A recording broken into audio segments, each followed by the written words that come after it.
चलो यूट्यूब वालों सभी को गुड मॉर्निंग मेरा।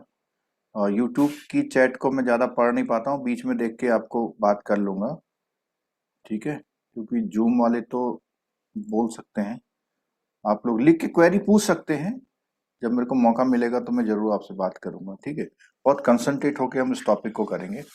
सबसे पहला पॉइंट मेरा ये है कि बेसल की जो कहानी शुरू होती है वो कैसे शुरू हुई।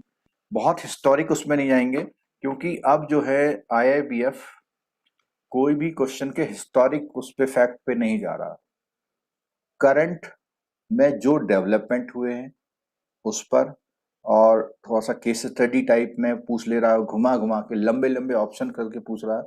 तो इसीलिए बहुत हिस्ट्री पे नहीं जाएंगे, लेकिन ब्रीफ आपको समझना जरूरी है, ठीक है?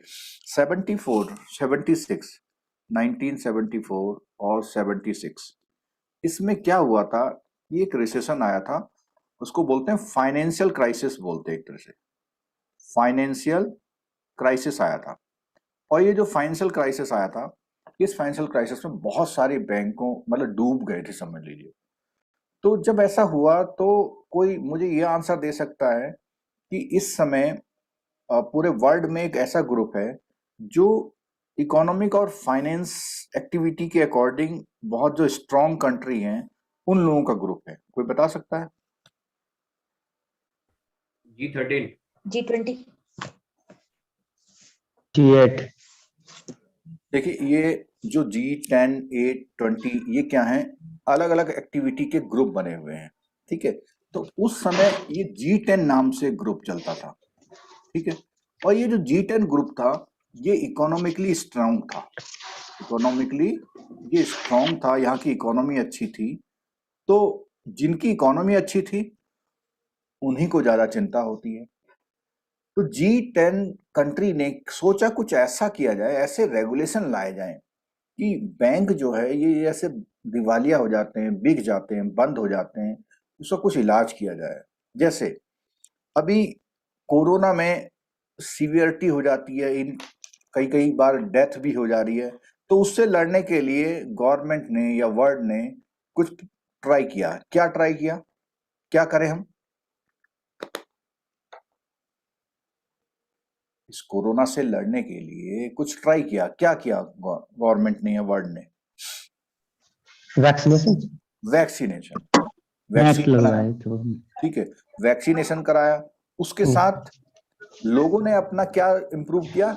इम्यून सिस्टम किया। Immunity system. तो इम्यूनिटी, वैक्सीनेशन, दोनों चीज मिला करके उसे लड़ने की तैयारी करी। तो इसी तरह ये जो G10 कंट्री थे, और इन सब के ऊपर कोई बता सकता है कि वर्ल्ड में बैंक की अपेक्स बॉडी का नाम? World BIS, BIS, very good. Bank for international settlement, BIS। ये जो BIS है, BIS ने ये कंसीडरेशन किया और एक कमेटी बनाई, और ये जो कमेटी बनाई इसकी मीटिंग करी एक प्लेस पे जिसका नाम था बेसेल। तो बेसेल बेसिकली एक प्लेस का नाम है, और बैंकिंग को सुपरवाइज करने के लिए ये कमेटी बनाई बेसेल में। तो वहीं पर इस कमेटी का नाम BCBS रखा, बेसेल कमेटी ऑन किस चीज की? Banking supervision. तो बैंकिंग को सुपरवाइज करने के लिए जो कमेटी बनाई उसका नाम BCBS है। BCBS committee, basal committee on banking supervision. और इसने कुछ नॉर्म्स बनाए, और उन्हीं नॉर्म्स को बेसिकली बेसल 1 नॉर्म्स या बेसल नॉर्म्स के नेम से जाना गया। आपने सुना होगा क्योटो प्रोटोकॉल। किसी ने सुना है क्योटो प्रोटोकॉल? जी सर, एनवायरमेंट से रिलेटेड है। एनवायरमेंट से तो रिलेटेड। क्योटो प्रोटोकॉल मीन्स वो स्टार्टिंग वहां से हुई, ठीक है? कोपेनहेगन एग्रीमेंट, ऐसे करके कई सारे, शिमला समझौता, तो वो जिस जगह से शुरू होता है तो उस जगह का नाम दे देते हैं। तो तब से इसका नाम बेसेल 1 चल गया। बेसेल की कोई फुल फॉर्म नहीं है, बेसेल कमेटी है। बेसेल में वो कमेटी फॉर्म हुई थी, और इसमें जो बैंक फॉर इंटरनेशनल सेटलमेंट है, एपेक्स बॉडी है, इसने ये चीज, इस चिंता को वो किया, और इनिशियली ये काम शुरू किया G10 कंट्री के मेंबर्स ने, जिसमें एक कंट्री इंक्लूड नहीं थी। कौन सी? जापान। जापान ने कहा नहीं, ये कोई ठीक चीज नहीं है जो आप बता रहे हैं, तो हम अभी इसमें इन्वॉल्व नहीं हो रहे।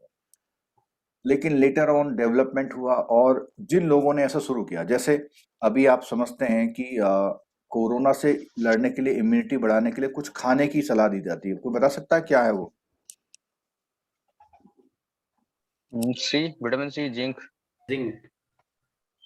कोई ऐसा चीज जिसमें सब कुछ शामिल हो? काढ़ा। आंवला। गिलो है सर। किलो है। गिलोय। ठीक है, ये गिलोय होता है, एक बेल टाइप का पेड़ होता है, सब लोगों ने देखा होगा, सुना होगा। तो गिलोय खाने की बात करी जाती है। अब क्या सब लोग गिलोय खा रहे हैं? नहीं सर। नहीं। No sir. सब लोग नहीं खा रहे हैं। ठीक है, तो इसी तरह से ये जो बेसिल बी आया, तो सब लोगों ने इसको अच्छा नहीं समझा, इंक्लूडिंग जो G10 में जापान था, उसने भी कहा नहीं, बेकार थी। लेकिन वहीं पर G10 के अलावा भी कुछ कंट्री ऐसी थी जिन्होंने इसको एक्सेप्ट किया। तो इसकी वर्ल्ड वाइड एक्सेप्टेंस जो हुई, वर्ल्ड वाइड जो एक्सेप्टेंस हुई, इसने इसको फेम दी। बाद में जापान ने भी एग्री कर लिया कि हाँ ये ठीक है। तो इस तरह ये सब भी कुछ चलता रहा। फिर 94, 96 की बात आई। उस समय ये एक तरह से पॉपुलराइज हो गया, और ग्लोबल लेवल पे,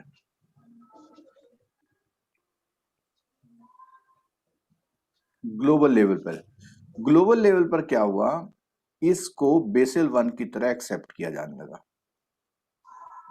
और इत्तेफाक की बात बताऊं मैं कि जिस समय इंडिया में इसका इम्प्लीमेंटेशन शुरू हुआ, मैं इसको करने वाला शायद इनिशियल स्टेज का बंदा हूं।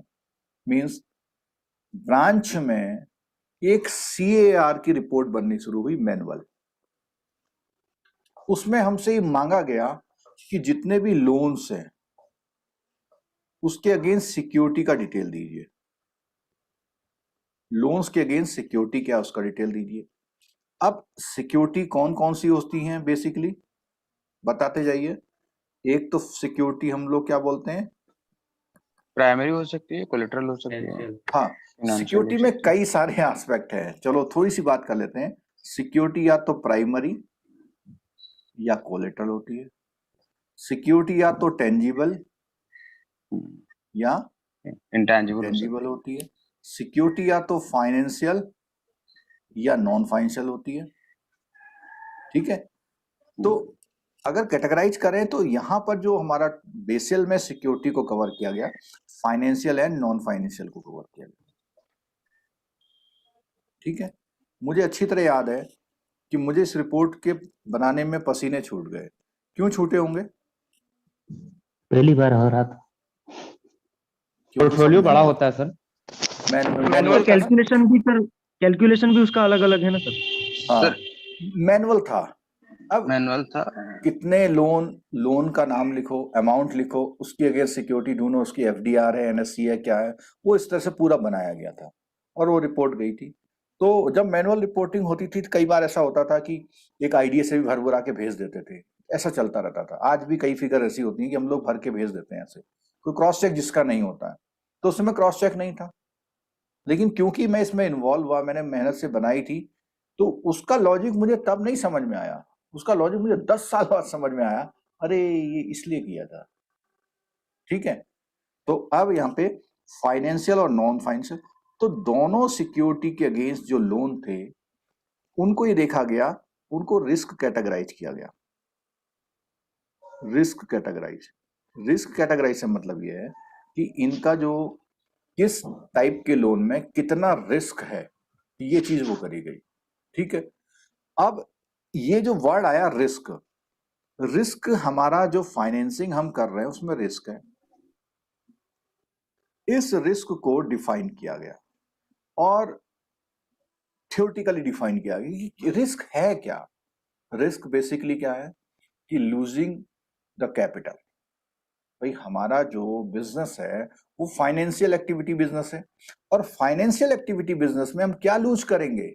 अपनी कैपिटल लूज करेंगे, क्योंकि जब हम बिजनेस को खड़ा करते हैं, स्टार्ट करते हैं, तो उसमें कैपिटल इन्फ्यूज करते हैं और हम बिजनेस स्टार्ट करते हैं, और over the period of time profit होते जाता है। तो अगर हमने इनिशियल कैपिटल से कोई बिजनेस शुरू किया, इनिशियल कैपिटल से कुछ बिजनेस शुरू किया, और बिजनेस लेट से 500 करोड़ से शुरू किया, तो एवरी 1 ईयर टू ईयर जो भी हम लोग प्रॉफिट अर्न करेंगे वो यहाँ पर क्या होता जाएगा? प्लस। और अगर किसी पर्टिकुलर ईयर में लॉस हुआ तो क्या हो जाएगा? वो माइनस। और इस तरह से हमारी कैपिटल, जो इनिशियल कैपिटल है, वो आज की कैपिटल कन्वर्ट हो सकती, कुछ कम या कुछ ज्यादा हो सकती। अब ये जो लॉस हो रहा है, अगर ये लॉस हमारी कैपिटल से ज्यादा हो जाए, अगर loss is greater than capital, तो क्या होगा जरा बताएं? लोन लेना पड़ेगा सर। कैपिटल खत्म हो जाएगा, नहीं, फिर लोन से नहीं काम चलेगा। जब कैपिटल देना आपका पड़ेगा, इंक्रीज करना लॉस पड़ेगा। कैपिटल से ज्यादा हो जाएगा तो लोन भी तो नहीं मिलेगा आपको। लोन लिक्विडिटी किस चीज से क्रंच आ मिलेगा? जाएगा सर, लिक्विडिटी क्या क्रंच बोलेगा? हो जाएगा सर। नहीं, लिक्विडिटी क्रंच नहीं, वो अलग चीज है। देखो सुनो, इसको अच्छा। डिफरेंस समझो। लिक्विडिटी इंसॉल्वेंट हो क्रंच जाएगा। और इंसॉल्वेंसी में फर्क है। लिक्विडिटी क्रंच क्या हुआ कि हमारे पास कुछ है लेकिन हम उसको कन्वर्ट नहीं कर पा रहे लिक्विडिटी में, और इंसॉल्वेंसी क्या हो गई कि हमारे पास जो आना है उससे ज्यादा जाना है। दिवालिया। हाँ, मतलब बैंक्रप्सी सर, आप खड़ा हैं? कर देना सर। बैंक्रप्सी। बैंक्रप्सी वही इंसॉल्वेंसी, बैंक्रप्सी, इंसॉल्वेंसी या बैंक्रप्सी बोल दिए। ठीक है, तो इस तरह से ये जो हमारी फाइनेंशियल इंस्टीट्यूशंस हैं, इनकी प्रॉब्लम्स ये रही कि भाई हम लोग क्या करेंगे। तब उन्होंने क्या कहा कि रिस्क को डिफाइन करना, कि भैया ये रिस्क को आइडेंटिफाई करिए। तो सबसे पहला जो रिस्क आइडेंटिफाई किया, वो कौन सा रिस्क आइडेंटिफाई किया, बता सकते हैं? क्रेडिट। फाइनेंशियल। क्रेडिट। क्रेडिट सबसे पहला रिस्क, क्रेडिट। दूसरा बताइए। Market. Market risk. Operation. Operation. Operational. और तीसरा ऑपरेशनल। ऑपरेशनल। तो ये जो रिस्क है, ये 3 रिस्क डिफाइन हो गए, आइडेंटिफाई हो गए। और यहां पर भी मैं थोड़ा सा आपको क्लियर कर दूं,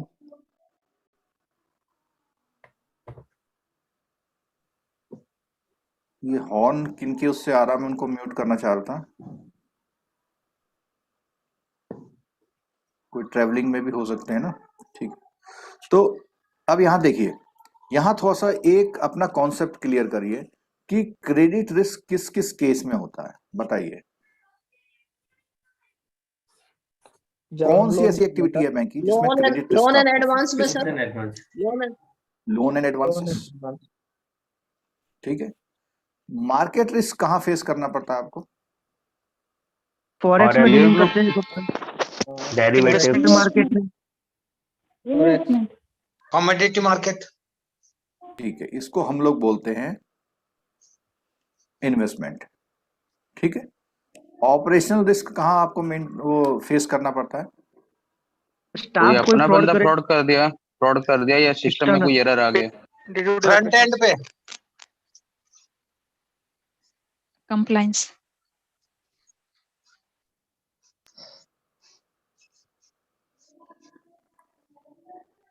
एक सेक्टर, मतलब बहुत सारे होते हैं। ठीक है, तो जब स्टार्टिंग करी गई बैंकिंग बिजनेस की, तो उस समय सबसे पहले क्रेडिट और मार्केट को ही उन्होंने कहा भाई 2 ही तरह के रिस्क होते हैं।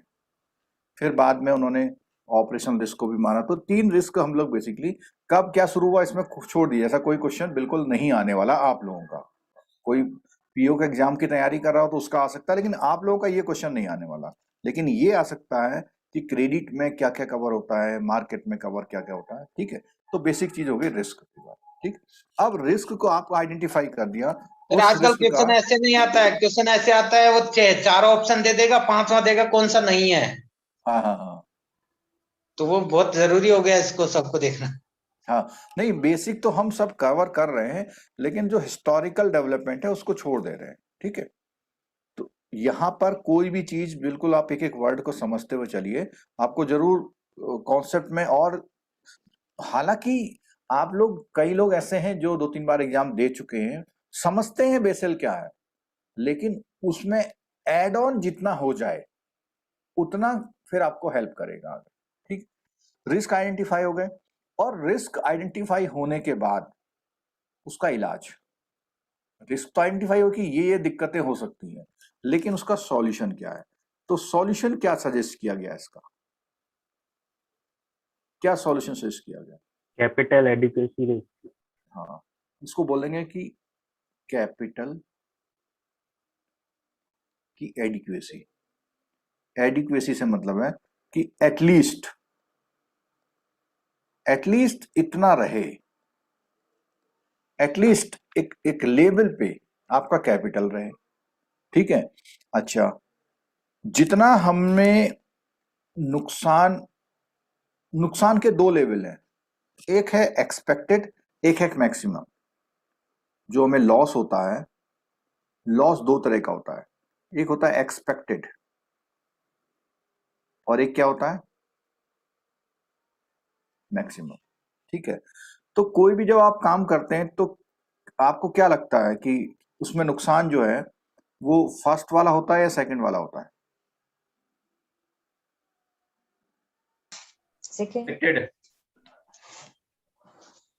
सेकंड वाला एक्सट्रीम है, ठीक है। लेकिन कोई भी बिजनेस जब शुरू किया जाता है तो इस तरह से शुरू किया जाता है, एक लेवल कि हाँ इतना इतना ये नुकसान इसमें हो सकता है।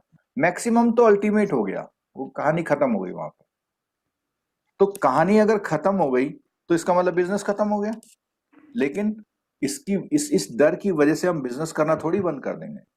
तो हर बिजनेस लेवल पे एक एक्सपेक्टेड लॉस को लेकर के हम लोग आगे बढ़ते हैं, ठीक है।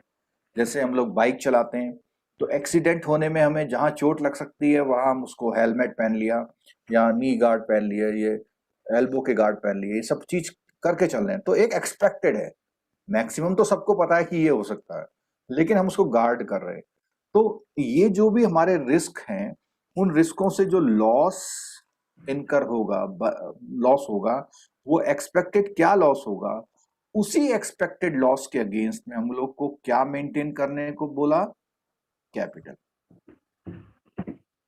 क्योंकि जो लॉस होता है, अभी मैंने ऊपर बताया था, लॉस आपका जो आपकी कैपिटल है उसी को कवर करता है। जैसे आप हेल्दी हैं, बिल्कुल बहुत बॉडी आपका बिल्कुल ठीक है, कोई बीमारी नहीं। अब कोई बीमारी जब होगी तो आपकी बॉडी में जितना स्टोर है उसी से कुछ नुकसान होगा। बुखार आता है, आप देखोगे 3 दिन बुखार आ गया तो बॉडी बिल्कुल हल्की हो जाती, कमजोरी आ जाती है। और कोई अगर 15-20 दिन तबीयत खराब हो जाए तो वेट लॉस हो जाता है।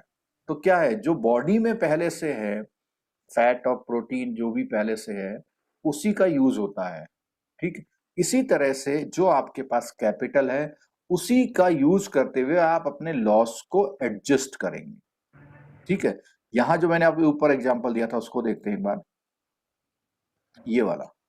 इस एग्जांपल में बिल्कुल क्लियर कट बताया था कि आपकी कैपिटल 500 करोड़ है, आपको 50 करोड़ का प्रॉफिट हुआ, फिर 100 करोड़ का प्रॉफिट हुआ, फिर 90 करोड़ का लॉस हुआ। तो आपकी यही कैपिटल, ये जो लॉस आपको हो रहा है, ये आपकी अर्लियर कैपिटल में से ही एडजस्ट हो रहा है, ठीक है। तो आपका यहाँ पे 560 के आसपास आपका अब मतलब कैपिटल हो गया। तो आप बिल्कुल नहीं, आपकी बॉडी थोड़ी कम हुई लेकिन फिर भी ठीक रहा आपका। तो इसी तरह से इस लॉस को कवर करने के लिए कैपिटल, और ये जो कैपिटल है, इस कैपिटल का स्ट्रक्चर दिया, टाइप ऑफ कैपिटल, इस कैपिटल का स्ट्रक्चर दिया, कैपिटल स्ट्रक्चर के नाम से जाना इसको हमने। और कैपिटल स्ट्रक्चर में उन्होंने नाम दिए बेसिकली T1, T2 और T3। तो आपने देखा होगा आपकी बुकों में T3 का कहीं जिक्र नहीं है, कहीं एक आध जगह एक आध लाइन मिल जाएगी। उसका रीजन क्या है, ये जो T3 टाइप की कैपिटल है वो इंडिया में प्रैक्टिस में नहीं है, ये स्पेशल इंस्ट्रूमेंट होते हैं, ठीक है। लेकिन T1 और T2 इंडिया में है, जैसे अदर कंट्री में ऐसे इंडिया में भी है। और ये जो कैपिटल है T1 के फर्दर 2 पार्ट है। क्या क्या पार्ट है बताओ जरा।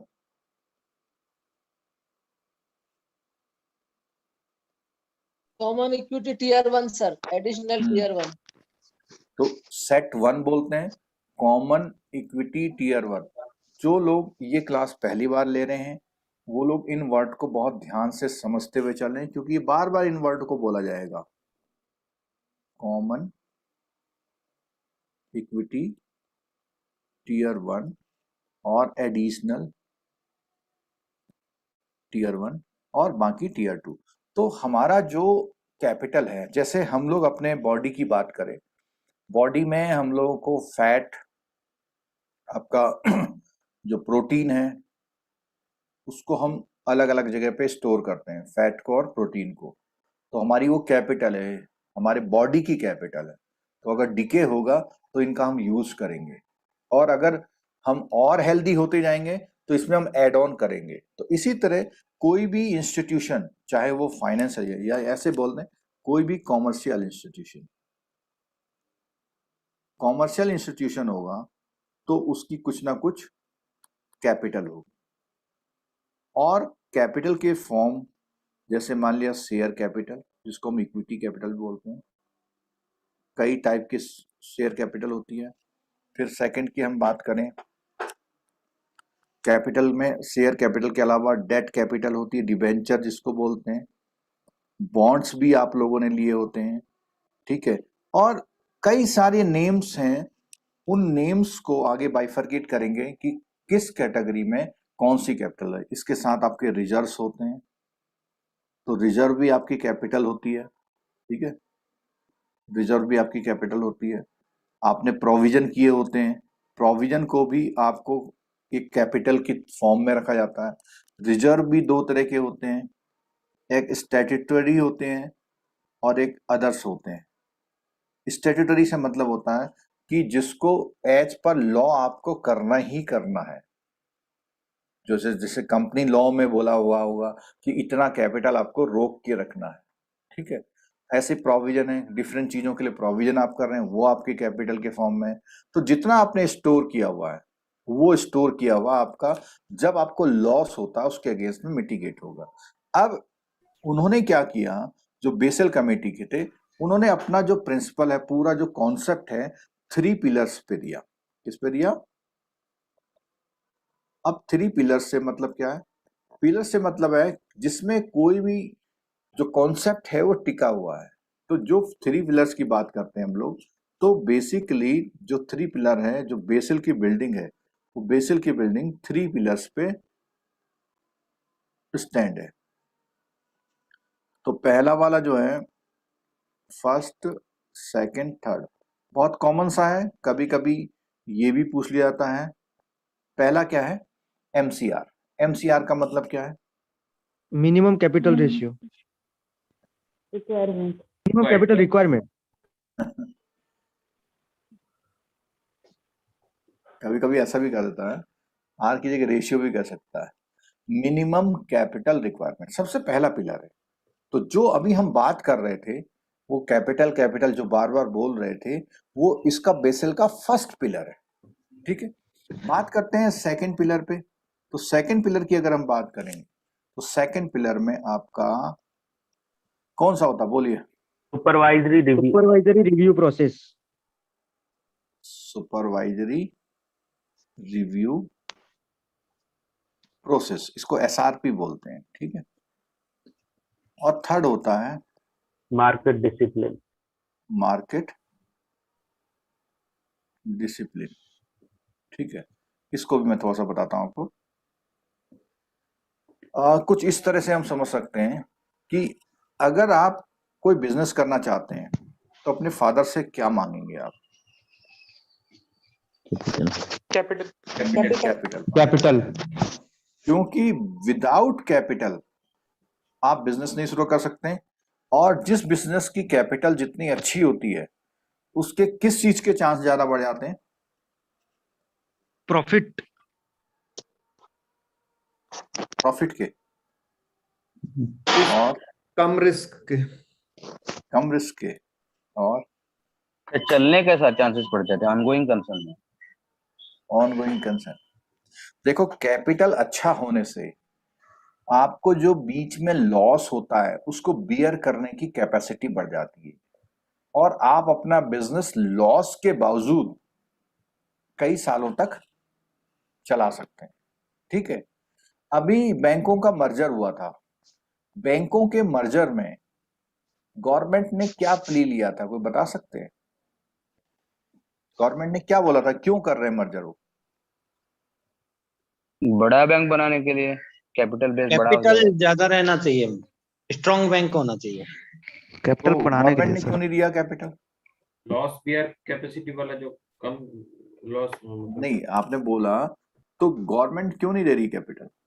तो गवर्नमेंट देगी तो सर उन लोग दे रहे हैं, लेकिन फिर जैसे वर्ल्ड लेवल पे बड़ा बैंक होना चाहिए, छोटे मोटे रिस्क को आसानी से वहन कर सके। देखिए, अगर आप आज से 3-4 साल पहले तक का फाइनेंशियल जब बजट आता था ना, एनुअल बजट आता था 70,000 करोड़ गवर्नमेंट तो ऑफ वैसे भी इंडिया का, गवर्नमेंट दे रही है सर। हाँ, आई थिंक तो उस बजट में क्या होता था, एवरी ईयर 40-50,000 कैपिटल इन्फ्यूज करते थे गवर्नमेंट ऑफ इंडिया अपने बैंकों में।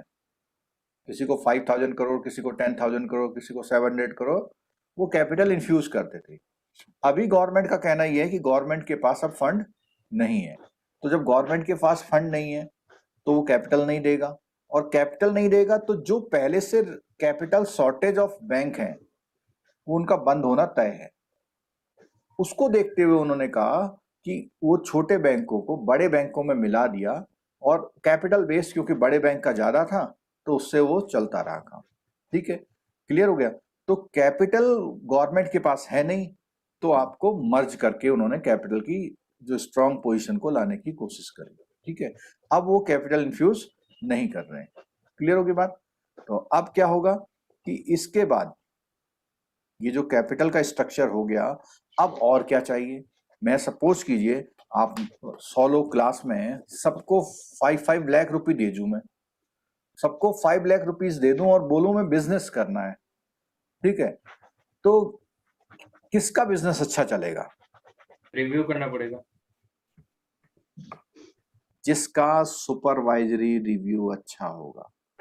सुपरवाइजरी में देखभाल अपने काम की। ठीक है, अच्छा, एक तो ये है कि आपने किसी को वहां रख लिया, वो बिजनेस चला रहा है और आप सुपरवाइजर हो गए। ठीक है, दूसरा, आप खुद बिजनेस में लग गए और आपका सुपरवाइजर हो गया। आपका सुपरवाइजर कौन बनेगा जरा बताओ? RBI खुद बनेंगे नहीं, बिजनेस कर रहे तो। मैं आरबीआई आपको बैंक खोलने को थोड़ी आप ही बोला। बनेंगे सर, आप ही आप ही बनेंगे। बनेंगे सर। 5 लाख दे रहे हैं तो आप ही बनेंगे ना। हाँ, जो फादर होंगे उनके या जिसने दिए होंगे, समझ रहे हैं? मतलब सुपरवाइजर कौन होगा? अगर वो खुद बिजनेस में लगे तो उनके फादर देखेंगे, हाँ भाई ये ठीक नहीं चल रहा है यार, वो कुछ बिक्री नहीं हो रही, जो भी कुछ है वो बोलेंगे। तो एक बात, सबसे पहले पैसा चाहिए। दूसरी बात क्या है?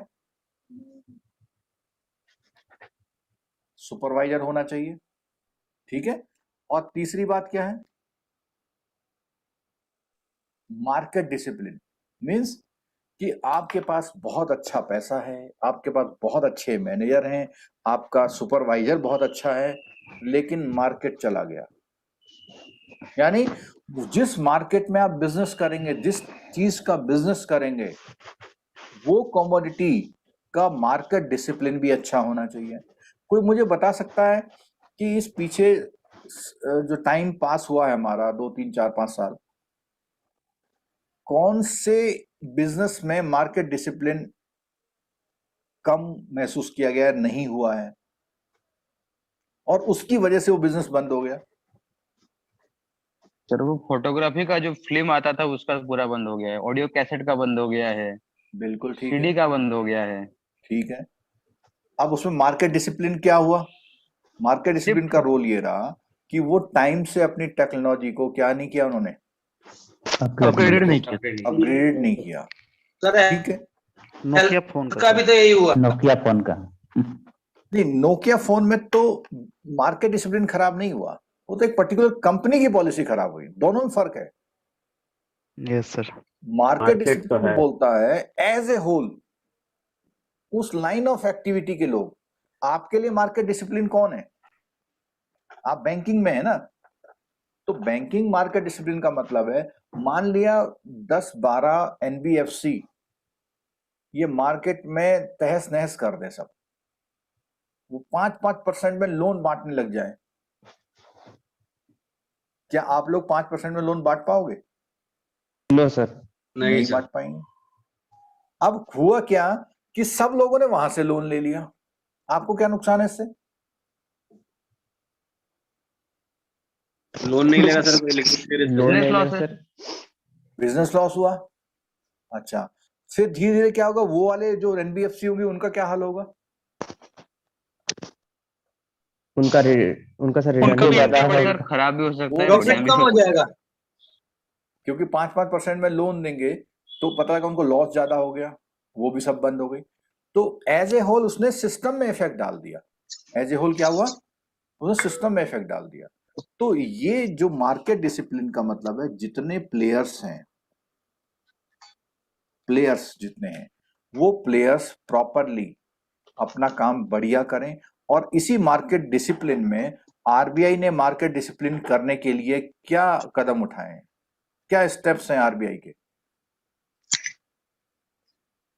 मार्केट डिसिप्लिन रहे उसके लिए आरबीआई ने क्या मेजर्स किए हैं? जो पुरानी क्लास वाले लोग होंगे वो बता सकते हैं।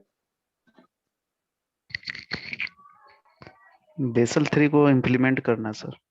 नहीं, वो तो बेसल 1 से शुरू हुई कहानी, क्योंकि बेसल जो शुरू हुआ था उसके 3 कब से स्टार्ट हुए हैं? डिस्क्लोज करना अपना बिजनेस। हाँ बिल्कुल ठीक बोला, डिस्क्लोज करना। तो Yes, इसी sir. को हम बोलते हैं डिस्क्लोजर। क्या बोलते हैं? डिस्क्लोज। डिस्क्लोजर। अब डिस्क्लोज क्या करना, आरबीआई क्या मांगता है टाइम टू टाइम आपसे? Financial Financial result. statement. Return. Statement मांगता है, जिसको हम रिटर्न्स बोलते हैं, ठीक है। और आरबीआई बीइंग रेगुलेटर सबकी रिटर्न्स मांगता है। तो जिसकी रिटर्न में कुछ गड़बड़ है तो उससे वो पहले आइडेंटिफाई कर लेता है कि नहीं कुछ गड़बड़ हो रहा है। तो वो मार्केट डिसिप्लिन को बनाने के लिए आरबीआई ने एक डिस्क्लोजर सिस्टम बनाया, ठीक है। उसने क्या करा, जितने भी रिटर्न्स मांग करके वो स्टडी करता है, और स्टडी से उसे पता लगता रहता है कहीं गड़बड़ तो नहीं हो रही है। और अगर आप रिटर्न मांगेंगे तो जो गड़बड़ी कर रहा है उसे भी डर लगेगा। आपने देखा होगा कि आजकल क्या होता है कि हर दूसरे दिन कहते हैं जरा एनपीए की अपडेटेड दो, एनपीए की रिकवरी दो। तो वो कौन सा स्टेप है? वो इसी मार्केट डिसिप्लिन का स्टेप है कि आप अपना काम कर रहे हैं और सही से कर रहे हैं। पहले क्या होता था, एक साल में एक बार मांगते थे, तो वो पूरा चीज डिसिप्लिन नहीं रह पाती थी। और जो कंपनीज होती थी, वो जो बैंक होते थे, उनका फेलियर के चांस बढ़ने लग जाते थे। साल में एक बार मांग रहे, फिर उसको दौड़ा क्वार्टरली किया एनपीए की रिपोर्टिंग। फिर आप आजकल एनपीए की रिपोर्टिंग कब होती है? डेली बेसिस चल रही सर। हाँ डेली बेस चल रही है, लेकिन उसको मंथली बोलते हैं, ठीक है। डेली बेसिस तो आपका आरएम वगैरह पूछ रहा है, क्योंकि आरएम को मंथली जवाब देना पड़ता है ऊपर। आरएम को डेली ऊपर नहीं जवाब देना पड़ता है, लेकिन वो आपसे डेली मांग रहा है, जिससे मंथ एंड पे मैं प्रॉपर रिपोर्ट को वो कर पाऊं। तो ये पिलर सिस्टम समझ में आया बेसल का? कोई इसमें क्वेरी है? पिलर का मतलब वो कौन से 3 प्रिंसिपल हैं जिसपे बेसल का पूरा कॉन्सेप्ट टिका हुआ है? तो वो 3 कॉन्सेप्ट है। मिनिमम कैपिटल रिक्वायरमेंट पहला, दूसरा है सुपरवाइजरी रिव्यू प्रोसेस, और थर्ड है मार्केट डिसिप्लिन। जेआईबी वालों के लिए सीधा सीधा क्वेश्चन ये कई बार आता है, इसमें से कुछ भी पूछ लेता है। और सीआईबी वालों की बात करें तो मिनिमम कैपिटल रिक्वायरमेंट जो होती है वो पूरा न्यूमेरिकल है, न्यूमेरिकल से, इसमें न्यूमेरिकल्स बनते हैं। तो अब की बार ऐसा क्वेश्चन आया था, तीनों को दिया था, अब बोल रहा था कौन सा नहीं है इसमें। तीनों को दिया था मतलब तीन मार्केट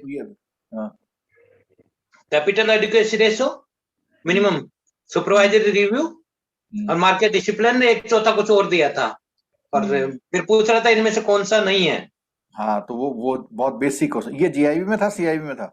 जेआईबी में। हाँ, तो ये बेसिक क्वेश्चंस में मैंने बताया कि ये चीज की पूछ सकता है, और आपको एक एक वर्ड जो यहाँ मैं स्ट्रक्चर बना के बता रहा हूँ आपको, उससे अंडरस्टैंडिंग करनी चाहिए। ठीक है, अच्छा, अब हम बात करते हैं कि जो कैपिटल की हमने बात शुरू करी थी, इस पे थोड़ा सा रिफाइनमेंट आते हैं, इसमें से भी काफी क्वेश्चंस पूछे जाते हैं। ठीक है, इसके लिए मैं एक छोटा सा एग्जांपल लूंगा कि अगर हम किसी भी अपने दोस्त अपने या आप अपने बारे में या हम अपने बारे में अगर लिखना चाहें, मान लिया मैं किसी से पूछता हूँ कि उसके पास जो है कैश कितना है, वो बोलता है 5 लाख है। ठीक है, उसके बाद में वो पूछता हूँ उससे एफडी कितना है या सेविंग बैंक कितना है, तो बोलता है 3 लाख है। ठीक है, एनएससी पूछता हूँ, NSC national saving certificate 4 lakh हो गया। ठीक है, उसके बाद कार पूछता हूँ तो कार बोलता है 10 लाख की है। उसके बाद लैंड पूछता हूँ तो बोलता है 30 लाख की है। उसके बाद हाउस पूछता हूँ तो बोलता है 60 लाख का है। उसके बाद एग्री लैंड पूछता हूँ तो बोलता है 50 लाख का है। तो अदर लैंड पूछता हूँ मैं तो बोलता है 300 लाख की है, 3 करोड़ की लैंड है। ठीक है, अगर मैं इसको ऐड कर लेता हूं तो मेरे लिए एक कैपिटल है, ये मेरे लिए एक कैपिटल है। लेकिन जब हम बेसेल पढ़ते हैं, बेसेल ने क्या करा, इस कैपिटल के कितने पार्ट किए, बोलिए? 3 पार्ट दो किए हैं पार्ट। इंडिया में। 3 पार्ट, इंडिया में 2 चल 3 रहा है। पार्ट, पार्ट 3 किए, वो अलग बात है, इंडिया में 2 पार्ट हो। ठीक है, अब 3 पार्ट कर लिए।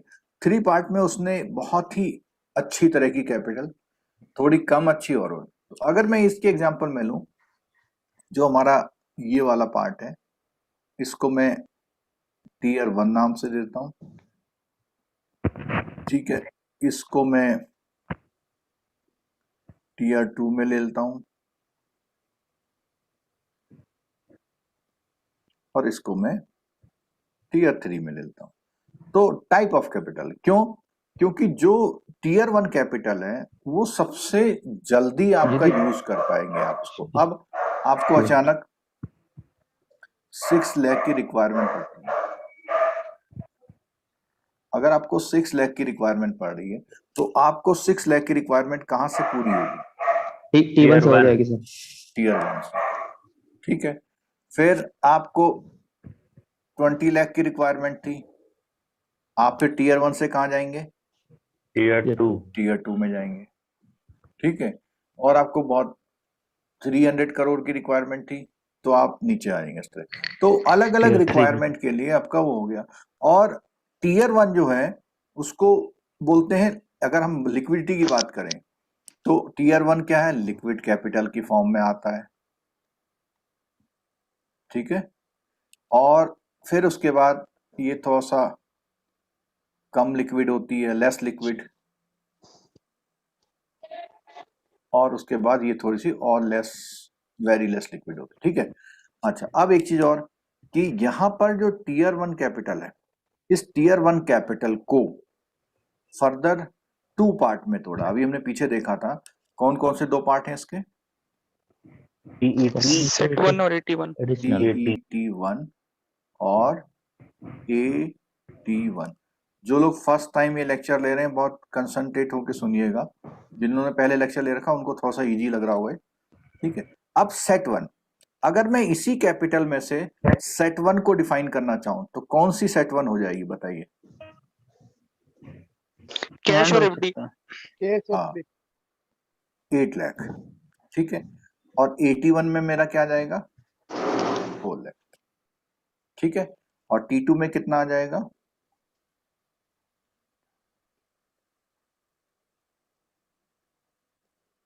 क्लियर है? ठीक, अब ये तो मैंने एक्चुअल पोजीशन दे दी किसी भी इंसान की या किसी की भी उसकी, लेकिन जब हम किसी कंपनी लेवल पे या बैंक लेवल पे आते हैं, क्योंकि हम लोग तो बैंकों का कैपिटल स्ट्रक्चर पढ़ रहे हैं। ठीक है, तो बैंकों के कैपिटल स्ट्रक्चर में MCR वर्ड आता है। क्या है MCR? MCR means minimum capital requirement. और ये minimum capital requirement in terms of percentage है। Minimum capital requirement in terms of percentage है। तो क्या टर्म्स है परसेंटेज की, कोई बता सकता है? सेट 1 कितने % होना चाहिए? 5.5. और 7 सर। 5.5 ठीक है। अच्छा, ये जो हमारा T1 है, T1 कितना होना चाहिए? Minimum 7. 7 1.5. 1.5. Maximum 1.5. और टोटल मैंने नीचे लिख दिया है, टोटल हमको कितना रिक्वायरमेंट चाहिए? 9% minimum. 9%। अच्छा, ये जो मैंने यहाँ लिखा है, मैंने बीच के कुछ कॉलम छोड़ दिए, कोई बता सकता है क्यों छोड़ दिए मैंने? Sir CCV additional sir. Tier 1 का 1.5 होगा, उसको जोड़ के 7 हो जाएगा, और इधर अच्छा, T2 का देखो, हो जाएगा, फिर 9 हो अभी जाएगा। जितने लोग क्लास ले रहे हैं उनका एक कॉन्सेप्ट अभी क्लियर होने वाला है कि मैंने इसको छोड़ा और अलग कलर से लिखा, ठीक है, उसको छोड़ा और अलग कलर से लिखा। अगर मैं छोड़ के अलग कलर से लिख रहा हूं, उसका रीजन है, बहुत ध्यान से सुनिएगा। मैंने यहाँ पे MCR कौन से कलर से लिखा हुआ है? ग्रीन। और ये तीनों भी ग्रीन दिए मैंने। ये है मिनिमम, यस, ये मैक्सिमम कुछ भी हो सकता है, लेकिन जो मैंने येलो से लिखा हुआ है वो मैक्सिमम है। वो मैक्सिमम है। अब मैक्सिमम का मतलब समझिए आप, अगर आपकी रिक्वायरमेंट 2% की है मैक्सिमम की, और आपके पास यहाँ है कितना? बहुत ज्यादा। ये देखिए, बहुत ज्यादा आपके पास। तो बहुत ज्यादा है, लेकिन ये क्या आपके जल्दी से काम में आ पाएगा? ये नहीं सर। तो आपके पास कितना ही होने दो, लेकिन जल्दी काम में नहीं आएगा। और जब बैंक को लॉस होता है तो उसको पास टाइम नहीं है, उसको इमीडिएट कवर करना है। उसके बाद 2 साल नहीं है उसको कवर करने का, उसके बाद 1 दिन है, 2 दिन है कवर करने के लिए, ठीक है। क्योंकि जिस दिन आपकी 31 मार्च को बैलेंस शीट बनेगी और बैलेंस शीट लॉस दिखा रही है, बैलेंस शीट अगर लॉस दिखा रही है तो उस लॉस में आपको कवर करना है उसी बैलेंस शीट से। और उसी बैलेंस शीट से आप कैसे कवर कर पाएंगे? क्या है आपके पास कवर करने को? जो जल्दी लिक्विड हो जाए, जो आपका लास्ट ईयर तक का कैपिटल आपने स्टोर किया हुआ है, और उस कैपिटल में भी कौन सा कैपिटल? टीयर 1। और टीयर 1 का कैपिटल अभी हम जब नेक्स्ट लेक्चर में जब हम जाएंगे कि टीयर 1 में कौन से कंपोनेंट हैं और टीयर 2 में कौन से कंपोनेंट हैं,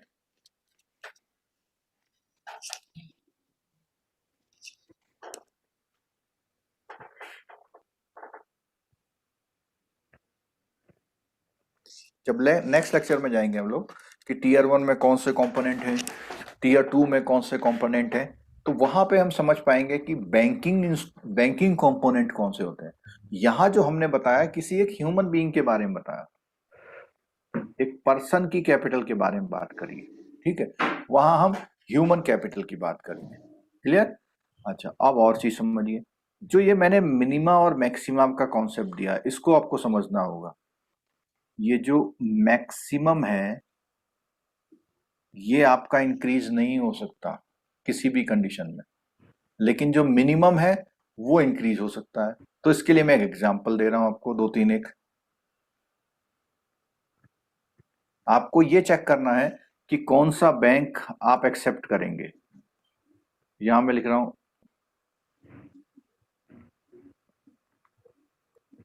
सेट 1, 81, T1,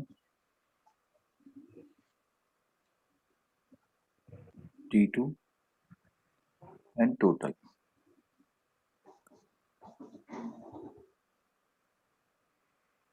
ठीक है, और ये 3-4 बैंकों के एग्जांपल मैं लूंगा, तो इससे आपका ये कॉन्सेप्ट क्लियर होगा, और ये न्यूमेरिकल में भी हेल्प कर सकता है। इसकी नंबरिंग में नीचे देता हूं, 1st, 2nd, 3rd, 4th। ये 4 बैंकों के एग्जाम्पल दिए हैं। कौन सा बैंक आपके बेसल के अकॉर्डिंग आपकी इस रिक्वायरमेंट को फुलफिल करता है? First one 3 and 4. 3 and 4. 3 and 4. Second. नहीं only Second third. कर रहा सेकंड कर Only रहा third. 81.5. सेकंड कर रहा है सर। सेकंड चलो यहाँ पे मैं एक चीज और लिख रहा हूँ कि जो हमने पीछे लिखा था कि 5.5 1.5 7 2 9 4.5 1.5 6 2 8। तो ये 2 कॉलम इसलिए यूज किए गए हैं कि आपका जो बेसल स्टैंडर्ड है, तो बेसल स्टैंडर्ड के अकॉर्डिंग अभी हमने पीछे देखा था कि बेसल का स्टैंडर्ड ये है, और इंडिया में सॉरी उल्टा गया। बेसल का स्टैंडर्ड ये है और इंडिया में आरबीआई का स्टैंडर्ड ये है। तो हम लोग स्टडी जो कर रहे हैं, ये 9 वाला जो कॉलम है, ये बेसिकली हम लोग किसके लिए कर रहे हैं? आरबीआई के RBI। अकॉर्डिंग। तो जो अपना बेसल का सिस्टम है वो तो ये है 4.5 1.5 6 2 और 8 का, लेकिन इंडिया ने क्या किया है, आरबीआई ने उसको 8 की जगह 9 रखा है और सेट 1 का लिमिट बढ़ा दिया है। कुछ इस तरह से मान लीजिए कि जैसे आपने कहा अपनी मम्मी से कि 2 रोटी रख देना, और जब आप लंच करने लगे तो डब्बा खोला तो उसमें कितनी रोटी निकली? 3-4 निकल गई, और उसमें घी भी लगा हुआ था, है ना? होता नहीं होता है? हाँ तो इसलिए कि नहीं थोड़ा अच्छा खा लोगे तो ठीक ही रहेगा वाला हिसाब है। तो ऐसी आरबीआई ने कहा नहीं यार अच्छी चीज है, लेकिन हम इसको और ज्यादा क्यों ना कर लें, और इसीलिए कहते हैं कि 2006-7 का जो रिसेशन आया था उसमें इंडिया के बैंक सरवाइव कर गए थे, ऐसा कहा जाता है।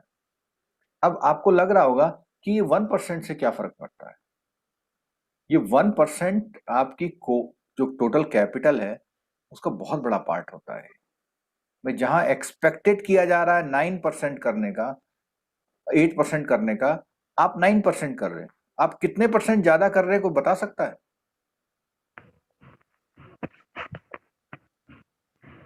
16%, 12.5%। लगभग 12% मान लो। मतलब आप जो स्टैंडर्ड है उससे 12.5% ज्यादा मेंटेन कर रहे हैं। तो आपके जो चांसेस हैं बीमार होने के या बीमार होने के बाद रिकवरी होने के, वो अच्छे हो जाएंगे। ठीक है, इसलिए ऐसा आया। तो अगर हम, और अभी जो ये मैंने इसमें आपसे क्वेश्चन पूछा था, मैंने एज पर आरबीआई ही पूछा, समझ लीजिए। ठीक है, तो आरबीआई पूछा तो हमारे जो क्रॉस चेक होते हैं, क्रॉस चेक हमेशा मिनिमम से शुरू करेंगे। किससे शुरू करेंगे? मिनिमम से। और मिनिमम में सेट 1 की बात करता हूं अगर, तो मिनिमम में अगर सेट 1 की बात करूंगा तो सबसे पहले मैं ये देखूंगा कि कौन आउट हो गया। ठीक है, ऐसे ही मिनिमम वाला क्राइटेरिया ये है, कौन आउट हो गया। ठीक है, इसी तरह 9 वाला, तो 9 वाले में सब लोग थे। क्लियर हो गई बात? तो मिनिमम वाला अगर ओके है तब हम देखेंगे कि और चीजों को। तो अब कितने बैंक बचे? 3 और 4। 3 और 4 बचा। 3 और 4 देखो मिनिमम में ओके कर रहे हैं, इस मिनिमम में ओके कर रहे हैं, और इस मिनिमम में ओके कर रहे हैं। तो तीनों मिनिमम क्राइटेरिया में ओके होने चाहिए। अगर तीनों मिनिमम क्राइटेरिया में ओके हैं ये, तो इसमें आप ओके मानेंगे। अच्छा, अब ये जैसे हम इसकी बात करते हैं, इसमें यहां मिनिमम तो है, लेकिन कहां फेल हो गया है? 81 और tier 2। हाँ, ये सेट 1 में फेल हो गया। 81 में ज्यादा हो सकता है, ठीक है, अब एक एग्जांपल में और इसी में देता हूं आपको।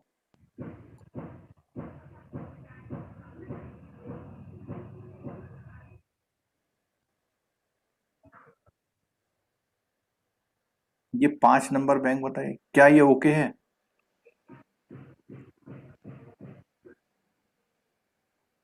पांच नंबर बैंक ओके है या नहीं है?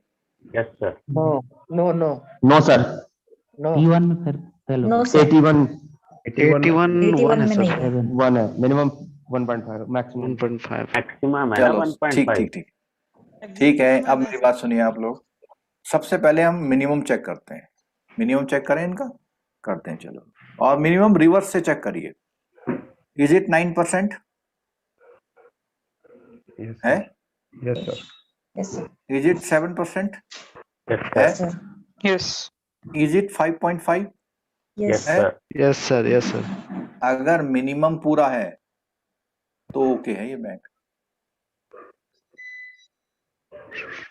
क्लियर हो गई बात? Sir Yes, sir. Maximum maximum का कोई क्राइटेरिया नहीं है, नहीं, मैक्सिमम अगर कम रहा तो कोई दिक्कत कोई नहीं फर्क है। नहीं पड़ता। अच्छा आपका मिनिमम कंप्लीट होना चाहिए। अच्छा आपका जो मिनिमम क्राइटेरिया है वो कंप्लीट होना चाहिए। अगर मिनिमम कंप्लीट है तो कोई फर्क नहीं पड़ता, और ये बैंक ऑल ओके है।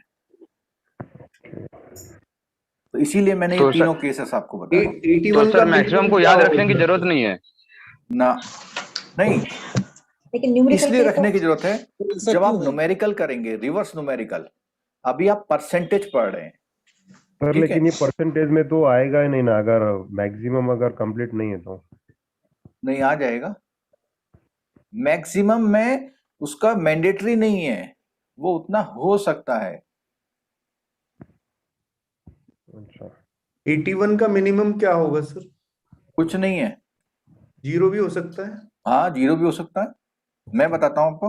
आप देखिए, बहुत बढ़िया एग्जांपल देखिए जो हमने यहां बात करी थी, ठीक है? इस वाले में देखिएगा कि आपके पास ये नहीं है, ये 4 लाख नहीं है, ये 4 लाख नहीं है, लेकिन आपके पास 10 लाख का कैश है।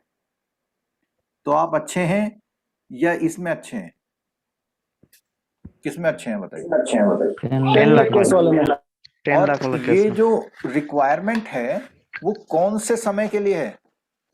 जब आप अच्छे हैं, जब आप खराब हैं? खराब है जो। खराब है। परेशानी में है। हम्म, तो जब आप परेशानी में है तो आपको सबसे जल्दी लिक्विड वाला, आपका किसी का मान ले मेरा एक्सीडेंट हो जाए तो मैं सबसे पहले, मुझे क्या चाहिए होगा? कैश। Hard cash cash. चाहिए होगा। हॉस्पिटल वाला कहेगा 50,000 जमा करिए तभी इलाज शुरू करेंगे। तब आप एफडी पे लोन लेने नहीं जा पाएंगे। आप ये नहीं कहेंगे मेरा एनएससी रख लो उनसे। तब तो जो अकाउंट का होगा, आप एनईएफटी गूगल पे जो भी करेंगे वो करेंगे, तब पेमेंट होगा ना। सर, तो लेकिन ऐसे ये ही बैंक 9% को कंप्लीट नहीं हो पाएगा। है। 81 अगर परसेंटेज अगर ऐड नहीं करेंगे तो फिर ये 9% कंप्लीट कैसे होगा? तो रिक्वायरमेंट फुलफिल नहीं होगा। नहीं, इस समय पे मेरे को रिक्वायरमेंट कितनी थी? उसमें भी तो मिनिमम देख रहे हैं, 7 होना नहीं चाहिए। नहीं, सुनिए, ये जो अभी आपका क्वेश्चन है, ये जो अभी इसके बाद का अभी शुरू होना उसमें होना है, लेकिन फिर भी आपके क्वेश्चन का आंसर ये है, इस चार्ट में मेरी रिक्वायरमेंट कितनी थी? 10 लाख। नहीं नहीं, अरे इधर राइट हैंड पे लिखा है मैंने, ये 6 लाख। 6 लाख की थी ना रिक्वायरमेंट। मेरे पास एनएससी नहीं है, लेकिन मेरे को वो पूरा पैसा यहां से मिल जा रहा है कैश से। चलो अच्छा, ये डाउट मैं दूर करता हूं आपका। ये डाउट बेसिकली है दो चीजों को लेकर के, कि फिगर परसेंटेज में और एब्सोल्यूट में क्या फर्क पड़ता है। ठीक है, मैं बताता हूं आपको। पहली बात तो जो ये जो इसको बोलते हैं, जो कैपिटल एडिक्वेसी रेशियो निकलता है, हेलो। कैसे निकलता है? ठीक है, कैसे निकलता है? आपके जो टोटल एसेट हैं, अभी मैं बेसिक आइडिया दे रहा हूं, अभी आप देखेंगे कि इसी को और अच्छा पढ़ेंगे तो और आगे जाएंगे हम। और यहां पर है कैपिटल इनटू 100। एसेट से मतलब क्या होता है? एसेट से मतलब होता है लोन्स एंड एडवांसेस, कि जो भी आपने लोन्स एडवांसेस दे रखे हैं उनके अगेंस्ट में कितना कैपिटल आपके पास है। ठीक है, अब यहाँ एग्जांपल के फॉर्म में मैं लोन्स एडवांसेस आपके 500 करोड़ कर देता हूँ। ठीक है, और 3 बैंक आपको देता हूँ, 3 बैंक हैं, एक के पास 10 करोड़ का कैपिटल है, ये कैपिटल है, एक के पास 50 करोड़ का है, एक के पास 100 करोड़ का है। ये 3 बैंक हैं, इनमें से कौन सा bank as per RBI Basel okay है? बताइए। Third one.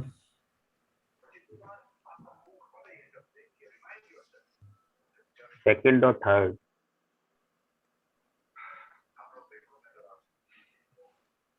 ठीक है, परसेंटेज की जो बात करते हैं हम, तो इसका परसेंटेज कितना आ रहा है? 2%। इसका कितना आ रहा है? 10%। और इसका कितना आ रहा है? 20%। तो कौन एलिजिबल है, मतलब ओके अच्छा काम कर रहा है अपना?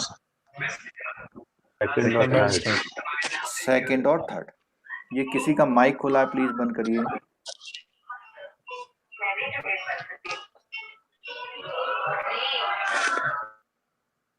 रेडमी, कोई बच्चा रेडमी बैठा हुआ है।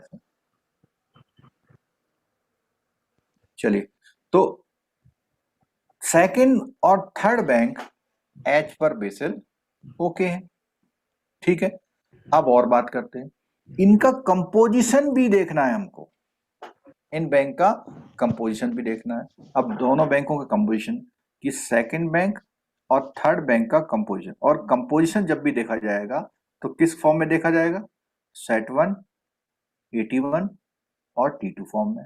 और इनका यहाँ टोटल ले लेते हैं हम लोग, तो इसका है 50 करोड़ का और इसका है कितने करोड़ का? 100 करोड़ का। इसको बाइफरकेट करते हैं जरा, इसको बाइफरकेट इस तरह से करते हैं कि 30 और यहाँ पे 10 और 10। ठीक है, इसको भी बाइफरकेट कर लेते हैं हम लोग, इसको हम लोग यहाँ पे करते हैं 50 करोड़। ठीक है, और यहाँ पे 10 करोड़ और 40 करोड़।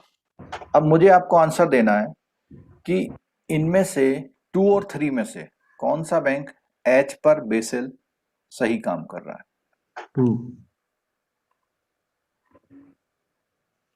2। तो उसके लिए क्या करना पड़ेगा आपको? ये परसेंटेज ब्रेक करनी पड़ेगी। क्या ब्रेक करनी पड़ेगी? कि ये जो 30% है, ये इस 50 का कितने परसेंट है?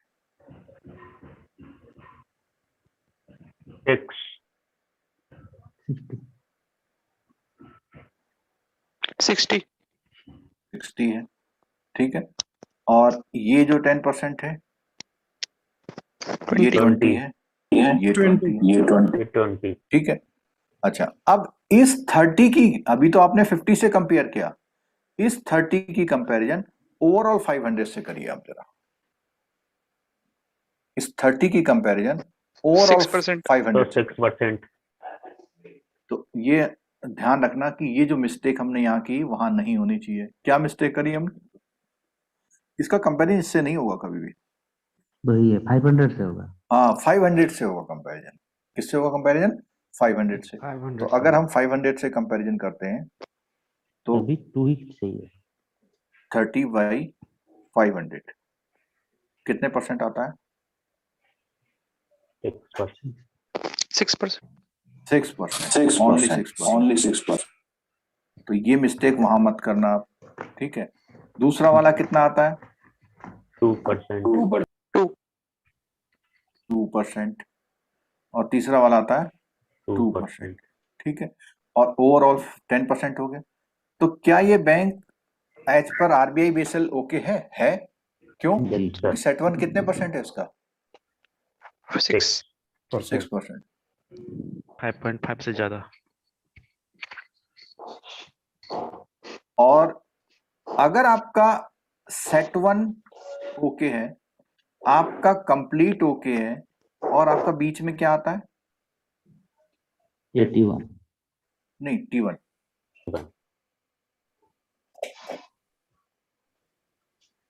8 जरा 1 मिनट हो जाइए, इधर कैमरे की बैटरी चेंज कर रहे हैं।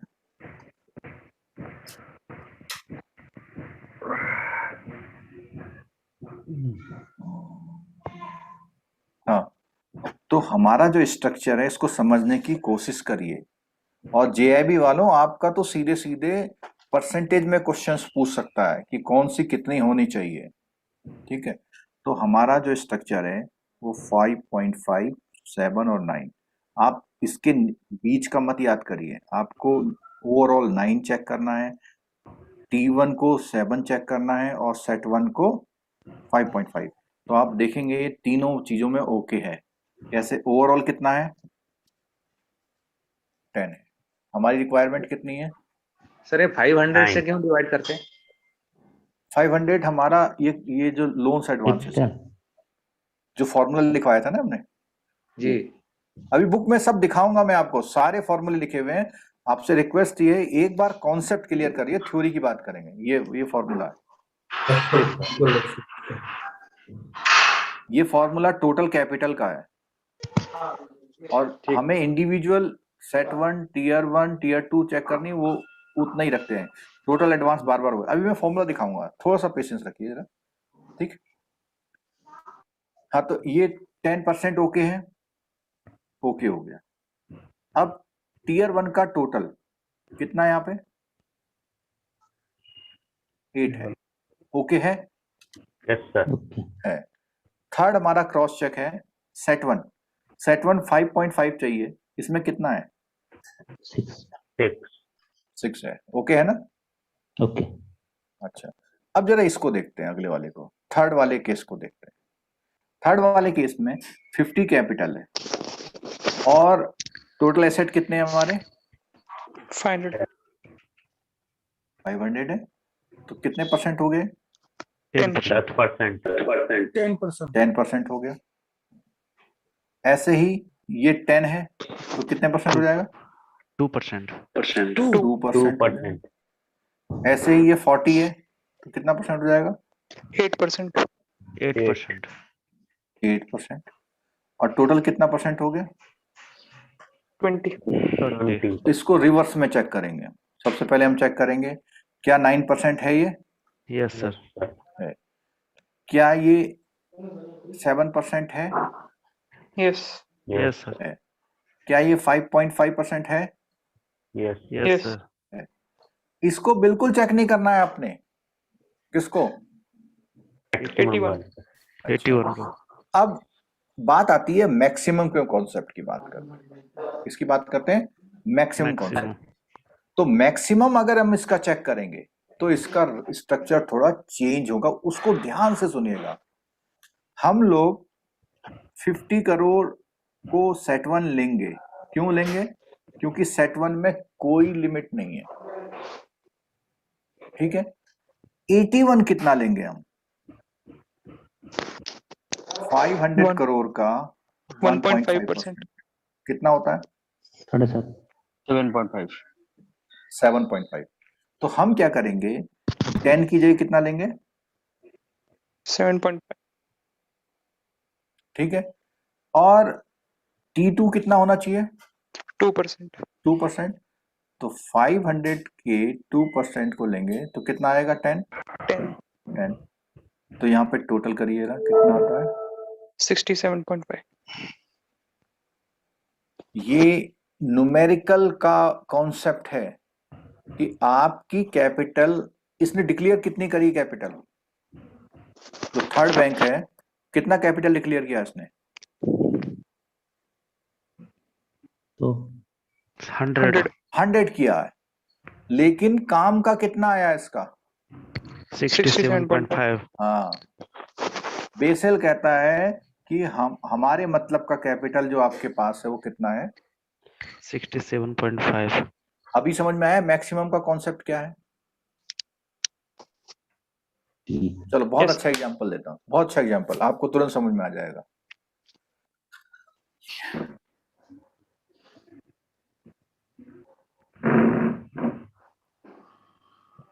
ये दो बंदे हैं,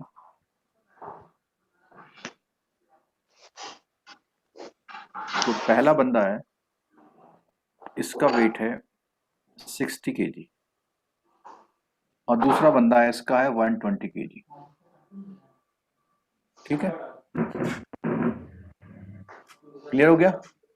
ये जो 120 kg वेट है, इसमें 60 kg फैट है और आपका 60 kg बोन्स एंड मसल्स हैं। और ये जो 60 kg है, इसमें 10 kg फैट है और 40 kg और 10 kg बोन्स एंड मसल्स है। ठीक है, क्लियर होगी बात? तो ये जो फैट ज्यादा है, इसका 10 है कि हाँ 10 तक तो ले सकते हैं, लेकिन 10 के बाद का फैट नहीं लेंगे।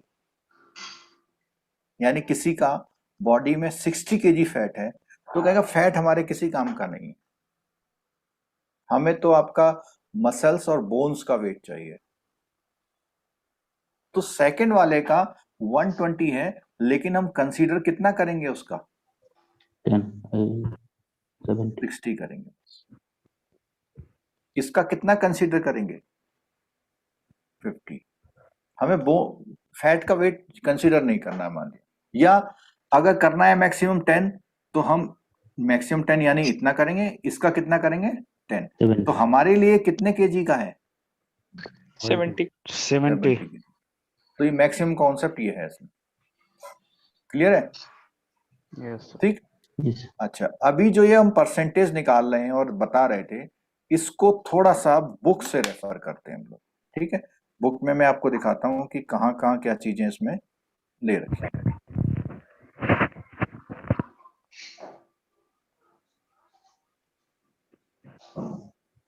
आज हमने कहा था 2.25 घंटे की क्लास होगी, इसलिए थोड़ा पेशेंस बना के रखिए।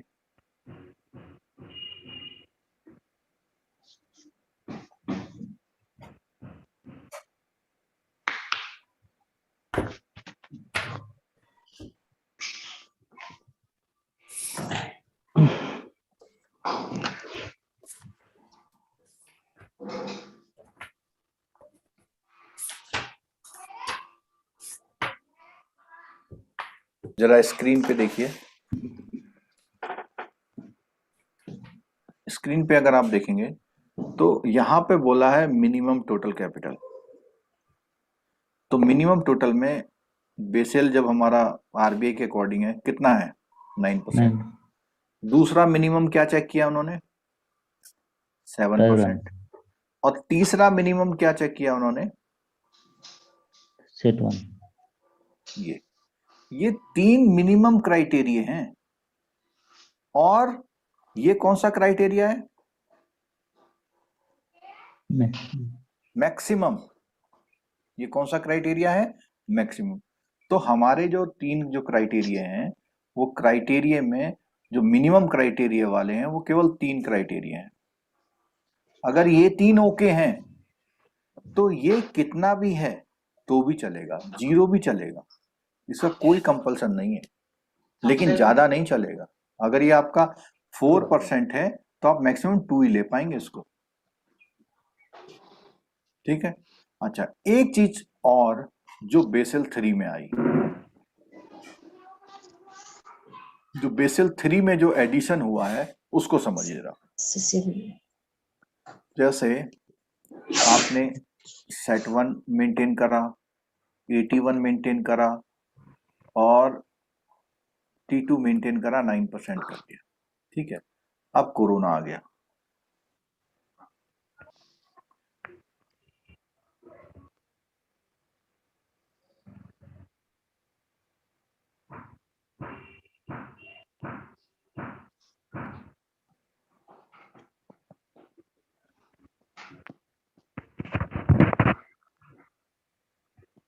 अब कोरोना आ गया, तो कोरोना के बाद आपने एडिशनल क्या शुरू कर दिया?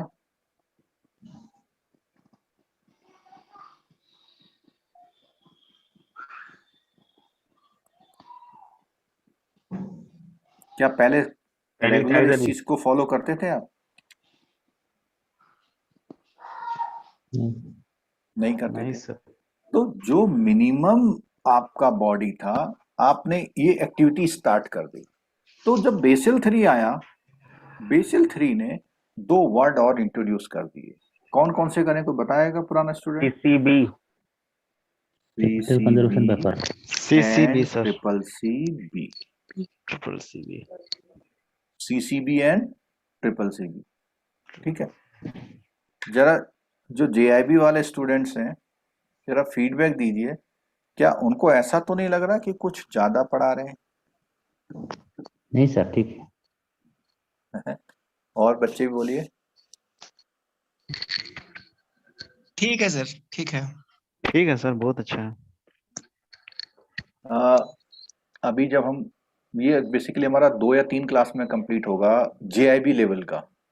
तो JIB में जो 15-20 पेजेस दिए हुए हैं आपके, उसका हम जी सर। लाइन टू लाइन बताएंगे कि हमने ये चीज कहाँ पे बताई थी। ठीक है, अभी से हम उसको लाइन टू लाइन पढ़ेंगे तो फिर कॉन्सेप्ट नहीं क्लियर करा पाएंगे। ठीक है, नहीं सर, बढ़िया लग रहा है अभी। इसलिए जो है रिक्वेस्ट है, थोड़ा सा और मतलब पेशेंस रखिए कि अभी मैं जब उसको कोरिलेट करूंगा, जो मैंने जहां समझाया है उसको मैं थ्योरी में दिखाऊंगा कि क्या चीज कैसे है।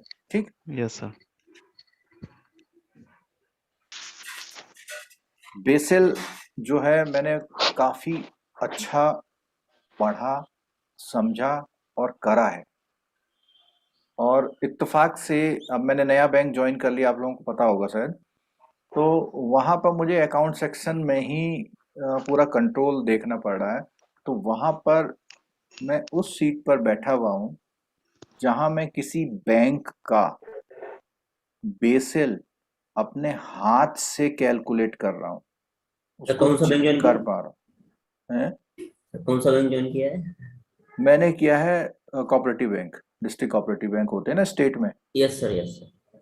तो वहां पे क्या होता है कि जैसे आप नेशनलाइज बैंक में काम करते हैं तो एक ब्रांच में काम करते हैं, यस सर। या एक रीजनल ऑफिस में काम करते हैं। ठीक है, और या आप एक हेड ऑफिस के एक सेक्शन में काम करते हैं। मुझे एक मतलब सौभाग्य मिला है कि मैं एक ऐसे छोटे बैंक में गया हूं जहां पे ओवरऑल बैंकिंग एक ही हॉल में कंप्लीट होती है। Overall banking, yes sir. जो वहां हेड ऑफिस है, एक हॉल में है पूरा हेड ऑफिस। ठीक है, तो अगर पूरे हॉल में एक हेड ऑफिस है तो मैं वहां पे आपका लोन्स भी देख पा रहा हूँ, आपका एडमिनिस्ट्रेशन भी देख पा रहा हूँ, आपका अकाउंट सेक्शन में CRR, SLR, आपका क्लियरिंग, RTGS, मतलब डिफरेंट टाइप ऑफ जो बैंकिंग के हेड ऑफिस की एक्टिविटी होती है वो मेरे सामने हो रही है। तो इसी तरह ये बताना चाह रहा हूँ कि बेसिल मेरा थ्योरी में, कॉन्सेप्ट में और प्रैक्टिकल में अभी आजकल कर रहा हूँ। तो आप लोग कोशिश करिए कि अगर कोई बेसिक क्वेश्चन पूछना चाहते हैं तो पूछ सकते हैं। ठीक, मैं वैसे कोशिश कर रहा हूँ पूरा समझाने की।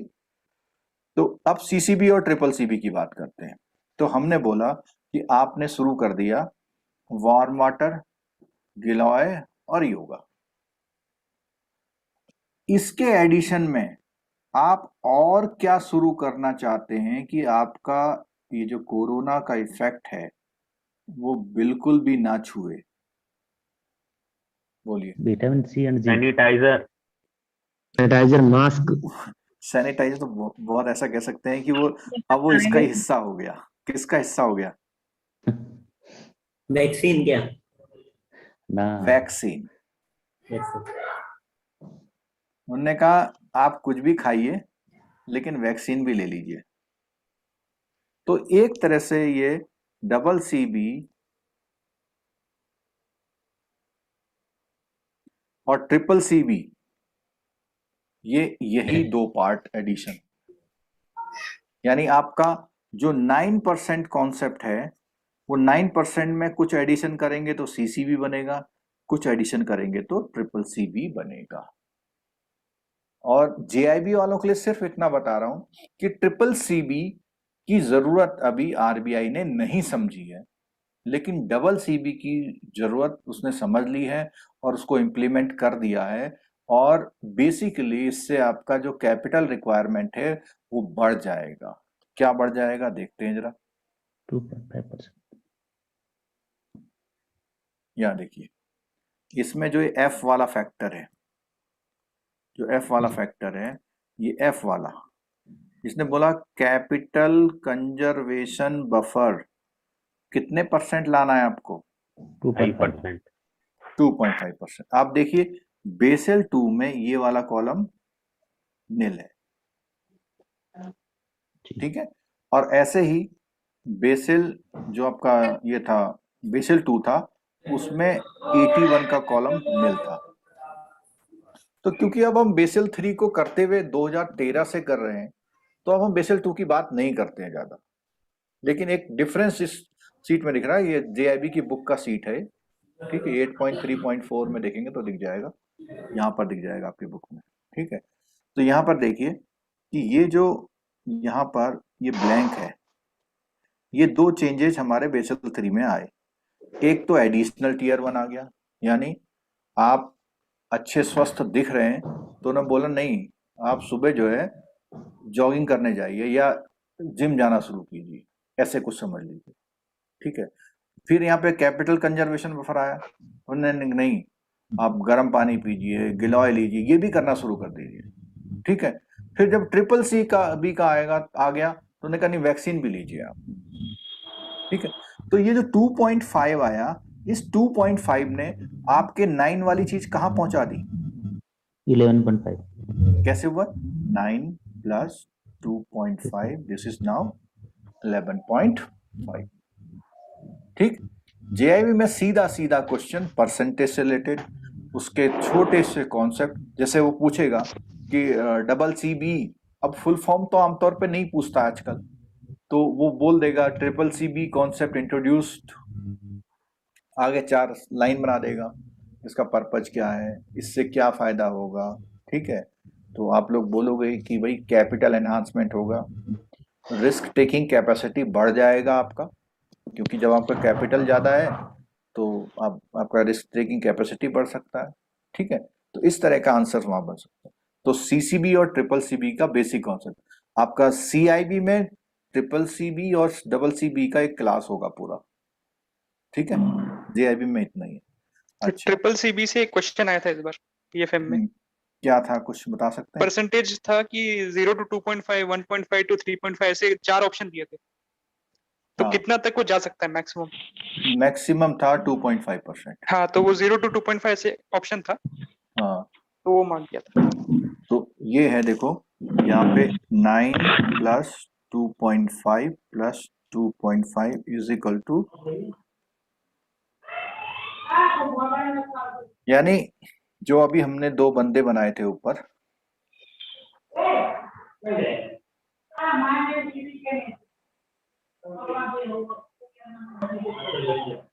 अब घर वाले बोलने लगे कि इतना लंबा लंबा क्लास क्या कर रहे हो, चलो काम पे लगो।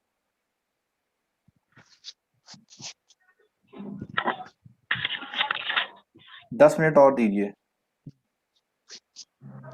सर 9% का एक बार और थोड़ा दिखाइए ना, कैसे कैसे होगा 9%? हाँ, ये जो हमने 2 बंदे बनाए थे ना, यहाँ पे देखिए कि ये जो 60 केजी में 60 केजी का रिक्वायरमेंट है, वो आपका बेसल, ये से समझ लीजिए कि बेसल 2 तक का रिक्वायरमेंट है।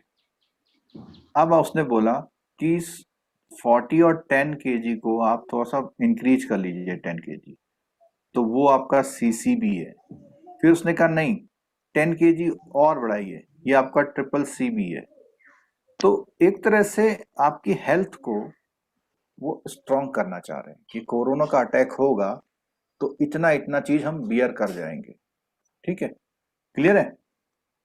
तो कॉन्सेप्ट में बात कर रहे हैं दोबारा से, बेसल 2। अब यहां ध्यान से देखिएगा, बेसल 2 कितने परसेंट था? 8%। बेसल 3 कितना परसेंट हो गया? 9%। इस 9 में बेसल 3 ने 2 चीजें और जोड़ दी। क्या जोड़ा? पीसीबी और triple C triple C 2.5 plus 2.5। But ये जो 2.5 ट्रिपल सीबी का है, ये जो 2.5 ट्रिपल सीबी का है, ये वाला, इसका व्हेन रिक्वायर्ड कर दिया। क्या कर दिया? व्हेन रिक्वायर्ड, यानी उसने कहा मैं कभी भी ये 2.5 वाला कॉन्सेप्ट ला सकता हूं, अभी लाया नहीं है। आरबीआई ने एक अपने पास एक सुप्रीम एक वो दे दी पावर कि मैं आपसे कहूंगा कि अपना वेट 10 किलो बढ़ा लीजिए अगले 1 साल के अंदर, तो आपको बढ़ाना पड़ेगा। ठीक है। और एक बात और आती है क्वेश्चन में कि ट्रिपल सीबी कब रिक्वायर्ड करना है, कब आपको मेंटेन करना है। इसका आंसर है कब करना है। क्या लिखा मैंने? गुड टाइम पर। गुड टाइम पर, यानी जब ये कोरोना चला जाए, आप सब स्वस्थ हो जाएं और आपसे फिर कहा जाए कि अब आप रोजाना दौड़ना शुरू कीजिए, अपनी मसल्स को मजबूत बनाइए, तब। और ये इसका यूज कब करना है आपको? बेड टाइम पर। बेड टाइम, जब आप कोरोना पॉजिटिव होंगे। हाँ ठीक है। लेकिन सीसीबी, अब सीसीबी के बारे में सुनिए जरा। ये तो ओके है, करना ही करना है। सीसीबी को उसने 4 पार्ट में डिवाइड किया और 2019 तक बोला इसको 4 पार्ट में कंप्लीट करना। अब 4 पार्ट का मतलब 6.75 4 पार्ट का मतलब पहले साल में इतना कर लेना, दूसरे साल में इतना, तीसरे साल में इतना, चौथे साल में इतना, और 4th ईयर में यानी 2019 तक कितना कर लेना? 2.5। ठीक है। लेकिन प्रॉब्लम क्या हुआ कि जैसे ही 2019 आया तो उन्होंने कहा नहीं अभी अच्छी पोजीशन नहीं है, उन्होंने इसको कहां बढ़ा दिया?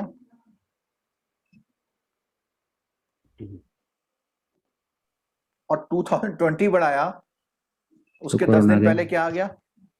कोरोना आ गया। फिर उन्होंने कहां बढ़ा दिया उसको? 21 पर पता लगा फिर कोरोना आ गया। तो अभी इसका जो डेट है, मुझे करेक्शन कर देना अगर किसी ने कुछ पढ़ा हो नया, इसका शायद 30 सितंबर है। 21 इसका अपडेट है। पिछली बार यही था। 22 हो गया है। हाँ, बढ़ा दिया, बढ़ा दिया है सर। 22 अक्टूबर तो 21 गया। था सर, बढ़ाया कि नहीं पता नहीं। अभी मैं करता हूँ, चेक करता हूँ।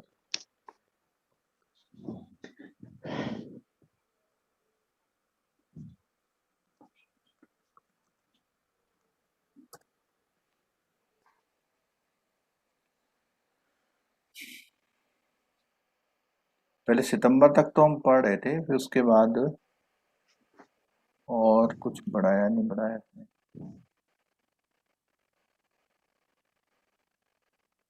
ये मैं स्क्रीन शेयर कर रहा हूं आपके साथ, तो देखिएगा।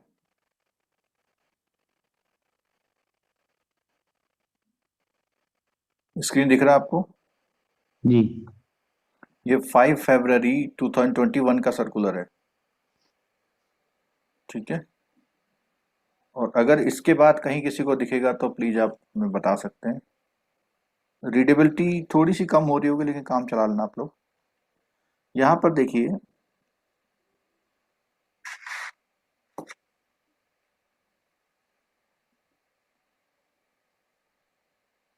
shall continue to apply the CCB the level 2.5% on October 1st 2021 है। हाँ सर, लेकिन कंप्लीट कर दिया है अप्लाई या नहीं, वो कैसे पता लगेगा सर? नहीं क्योंकि अभी ये तो हमारी नहीं, सुनिए 30 सितंबर तक का मौका दे दिया उसने। 30 सितंबर तक का मौका दे दिया आपको। ठीक है। अब 30 सितंबर तक मौका देने का मतलब है, हम तो मान लेते हैं ना कि हमें करना है, यानी फर्स्ट Means अक्टूबर FPO को जब आपका बैंक खुलेगा तो आपके पास सीसीबी पूरा होना चाहिए, ये कहने का मतलब है। मतलब अप्लाई हो गया इन शॉर्ट। नहीं, इसको हाँ अप्लाई हो गया है और उसकी कट ऑफ डेट है बेसिकली। अप्लाई 1 अक्टूबर से होगा। आपको 30 सितंबर को जो उसका 4th पार्ट था वो भी कंप्लीट कर लेना है। यानी आपकी जो सेट 1 है कितनी हो जाएगी? फर्स्ट अक्टूबर से, मतलब समझ रहे हो आप इसको कि 30 तारीख को जब क्लोजिंग करके घर जाओगे ना तो आपका जो सेट 1 है जिसको अभी 5.5 बोला हुआ है, इसमें आप क्या ऐड कर लेंगे? 2.5 और आपका सेट 1 कितना हो जाना चाहिए? 8%। और जिसमें से ये पार्ट किसका है? सीसीबी का। आज की डेट में आपका कितना होना चाहिए?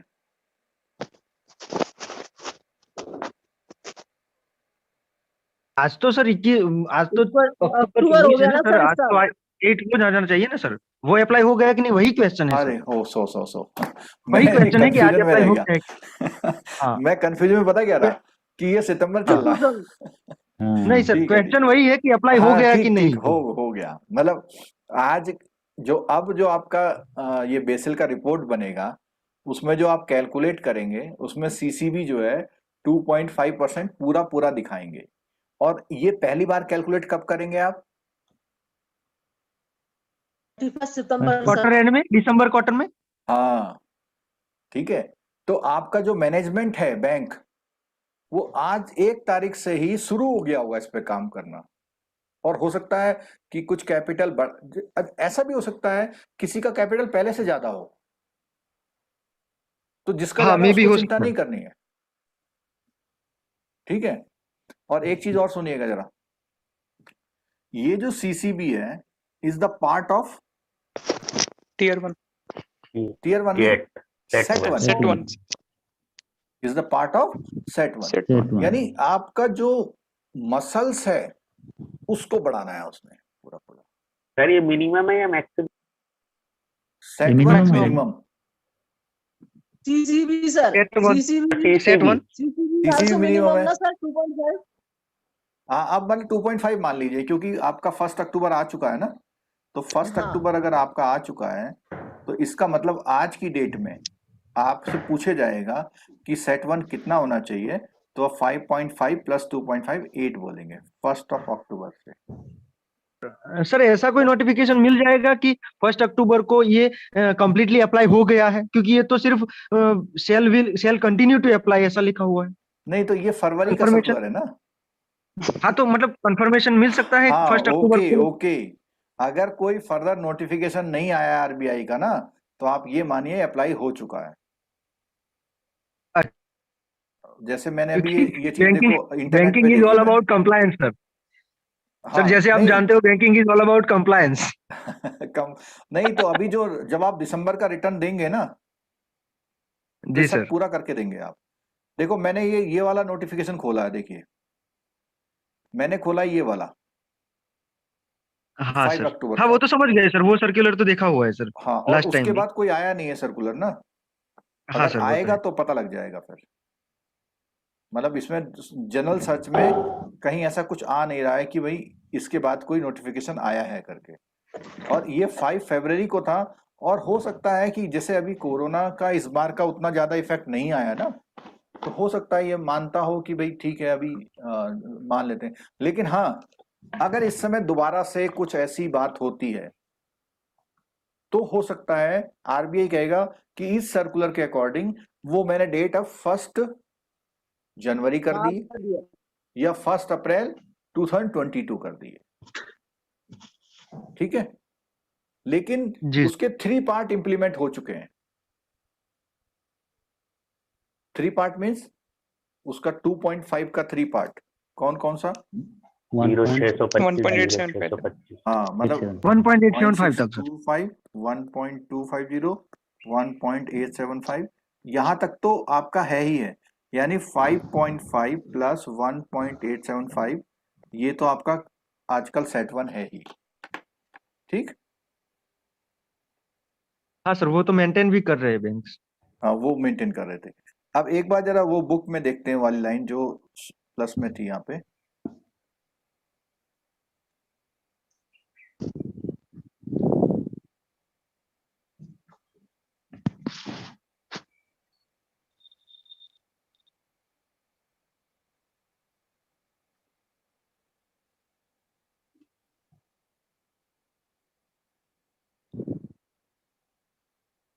ये तो अभी जो है बेसल 3 के अकॉर्डिंग हम लोग ये मान लेते हैं कि हमारा पूरा 11.5 पे चल रहा है, क्योंकि अभी हमारा वो खत्म हो गया, 31 सितंबर खत्म हो गया, तो उसके अकॉर्डिंग हमारा ये 11.5 रहेगा। और ये बात फिर एक बात सुन लीजिए कि आपका जो ये वाला पार्ट है, ये जी वाला पार्ट, इसमें लिखा हुआ है कि minimum common equity plus CCB is equal to कितना? 8। ये क्लियर कट लिखा हुआ है, ठीक है। तो इसमें आपका कोई भी वो नहीं वो होना चाहिए, कोई डाउट नहीं रहना चाहिए, ठीक है। अच्छा, एक चीज और सुनिएगा, कुछ लोगों के पास पुराना न्यूमेरिकल बुक है, उसमें कंफ्यूजन बार बार मेरे को व्हाट्सएप में क्वेश्चन आता है याला कि ये 4% क्यों लिया या 50% क्यों लिया। आप देखिए बेसल 2 में टोटल कैपिटल कितनी थी? 8%। और टीयर 1 कितनी थी? 4। तो टीयर 2 कितना लेंगे आप? 4। तो दोनों ये 100% हो गई। तो उसमें एक क्वेश्चन आता था कि tier 2 can not be greater than T1। इसका मतलब क्या हुआ? टीयर 1 जितनी होगी उतनी टीयर 2 उतना तक तो ले सकते हैं, ज्यादा और बराबर नहीं हो सकता टीयर 1 के। बराबर हो सकता है, ज्यादा नहीं हो सकता। ज्यादा नहीं हो सकता। तो वो कई बुक में पुराना आपके पास नोट्स होंगे, तो ध्यान रखना इस बात को, ठीक है। आजकल जो कंपैरिजन होगा वो इस वाले चार्ट से होगा, नए वाले चार्ट से, ठीक है। तो ये बहुत कुछ हमने इसमें बेसिक्स कवर किया है।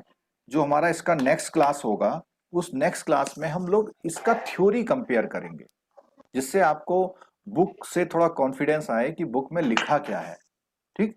और बाकी आपसे रिक्वेस्ट है, जिसे किसी को अगर इंटरेस्ट आ गया इस चैप्टर में तो रीडिंग करिए इस चैप्टर की। आपके पीपीबी में जो रिस्क वाला जो चैप्टर है उसकी, और यूनिट नंबर 8 है वो, और आपके में यूनिट नंबर 10 है, ठीक है। और सीआईबी वालों, मैं आपसे बहुत रिक्वेस्ट कर रहा हूं कि बिल्कुल अगर आपको करना है थोड़ा सा मतलब मेहनत करिए, मतलब कुछ रीडिंग आधा घंटा भी डेली करना शुरू करिए। कम से कम जो टॉपिक हमने कवर कर दिए उनका तो करिए, जो टॉपिक हैं उनको तो कम से कम कवर करिए, ठीक है। अच्छा, एक चीज और, जो आपके कोर्स में जो वीडियो अपडेट होने में टाइम लगता है, तब तक हम YouTube वाला वीडियो नहीं हटाते। तो जब आपको क्लास में लिंक मिलता है तब तक आप उसका हेल्प लीजिए, ठीक है सर। लेकिन जब हम वहां करते हैं तब हम YouTube से हटाते हैं, इसीलिए वो तब तक रखते हैं कि आपका कोई प्रॉब्लम ना हो, ठीक है सर। ये BFM का मॉड्यूल भी है सीआईबी में? हाँ, BFM का मॉड्यूल भी, और उसमें यूनिट नंबर 10 है, ठीक है। यूनिट नंबर 10 से बेसिस शुरू होता है। और अगर जिन लोगों ने एग्जाम दिया हुआ है वो रिकॉल कीजिए कि क्या ऐसा कुछ पूछा था, और रिकॉल भी उन्हीं लोगों को हो सकता है जिन्होंने पूरा पढ़ के गए थे, वहां थोड़ा याद नहीं आया था तब। Yes sir. सीआईबी वाले 3 नंबर का था सर, 1 नंबर के क्वेश्चंस आज की क्लास से। 3 नंबर के क्वेश्चन पूछे थे सर आज की क्लास से, 1 नंबर के। 3 नंबर के थ्योरी में, लेकिन जैसे जैसे हम आगे बढ़ते जाएंगे तो ये आगे हमको वो करना पड़ेगा। न्यूमेरिकल तो सर 5-5 मार्क्स से 2-3 पूछ लिए थे सर। क्रेडिट रिस्क कैलकुलेट करना था, मार्केट रिस्क कैलकुलेट करना था, अलग अलग सीटेट 1 क्लियर, सीटीईटी 1 कैलकुलेट करना था। सर एक क्वेश्चन तो बुक का दे दिया था, वो नॉन फाइनेंशियल जो हमने किया था उसमें सीसीएफ वाला जो क्वेश्चन था, क्रेडिट कन्वर्जन फैक्टर, वो एज इट इज बुक का दे दिया था। बस फिगर चेंज अच्छा। किए थे। बट उसमें प्रॉब्लम क्या था कि सीसीएफ याद नहीं आया उस समय, स्टैंड बाय गारंटी का कितना है, एलसी का कितना है। तो चलो देखो, इसी को बोलते हैं रिवीजन। अगर आप रिवीजन करते हैं तभी याद रह सकते हैं। देखो हम तो एक बार पढ़ा दे रहे हैं, लेकिन रिवीजन आपको करना पड़ेगा। ठीक है, कोशिश करिए, मेहनत करिए, और होगा आईआईबीएफ वाला कुछ भी पेपर बनाने दो उसको। लेकिन अगर हम ईमानदारी से पढ़ के जा रहे हैं, मेहनत करके जा रहे हैं, तो निकलता है, निकला भी है लोगों का। ठीक है, ठीक सर एनपी दो थियरी मिक्स करके न्यूमेरिकल पूछ लिया था, एनपीए प्रोविजनिंग के साथ क्रेडिट एडिक्वेसी रेशियो भी पूछ लिया था। अच्छा चलो, ये बहुत अच्छी बात बोली है। जरा मेरे को एक आंसर देना आप लोग। हाँ, सुनिएगा, दोनों मिक्स जिन्होंने करके लास्ट टाइम पूछिए। क्लास ली थी उनके लिए क्वेश्चन है, प्लीज। जिन्होंने लास्ट क्लास ली थी उनके लिए क्वेश्चन है, क्या हमने एनपीए बेस्ड पे कैपिटल एडिकेसी रेशियो का परसेंटेज अलग से बताया था? मतलब कोई एडवांसेस आपका एनपीए है, तो उसके लिए आपको कितना रिस्क वेट एसेट मेंटेन करना है, बताया था? यस सर, एग्जाम के पहले हुई थी ना एक क्लास 1 वीक 2 वीक पहले हुई थी, उसमें आपने उसमें बताया था मैंने कि अगर आपका लोन जो है एनपीए है तो उसका रिस्क वेट अलग परसेंटेज से निकलता है, नॉर्मल परसेंट से नहीं निकलता। और अगर एनपीए रेट से निकलेगा तो उसका कैपिटल एडिक्वेसी ऑटोमेटिक बढ़ जाएगा, क्योंकि रिस्क वेट बढ़ जाएगा आपका। ठीक है, तो रिक्वेस्ट है कि क्लास में बने रहिए, क्लासेस देखिए, तो जरूर बेनिफिट मिलेगा आपको। ठीक है, चलिए फिर मिलते हैं अगली क्लास में। नोटिफिकेशन। हाँ सर इसमें जो सीसीबी का जो है सर, एक मिनट रुकिए, एक मिनट रुकिए, मैं जरा यूट्यूब को बाय बाय कह दूं, फिर बात करता हूं। एक सेकंड। यूट्यूब वालों सभी को थैंक यू वेरी मच। और जो लाइव क्लासेस हैं, लाइव क्लासेस के जो इनरोलमेंट है हमारे स्टार्ट हो चुके हैं। अगर आपको क्लासेस ज्वाइन करने हैं, और सैटरडे संडे का ऑफर भी चल रहा है, अगर आप ज्वाइन करना चाहते हैं तो व्हाट्सएप जो नंबर है उस पर कांटेक्ट कर सकते हैं, क्योंकि ये जो क्लासेस हैं यूट्यूब पर सारी क्लासेस अवेलेबल नहीं हो पाती हैं। ठीक है, तो ये व्हाट्सएप नंबर हमने दिया, इसमें आप कांटेक्ट कर सकते हैं। ठीक है, थैंक यू यूट्यूब वालों। Sir CCB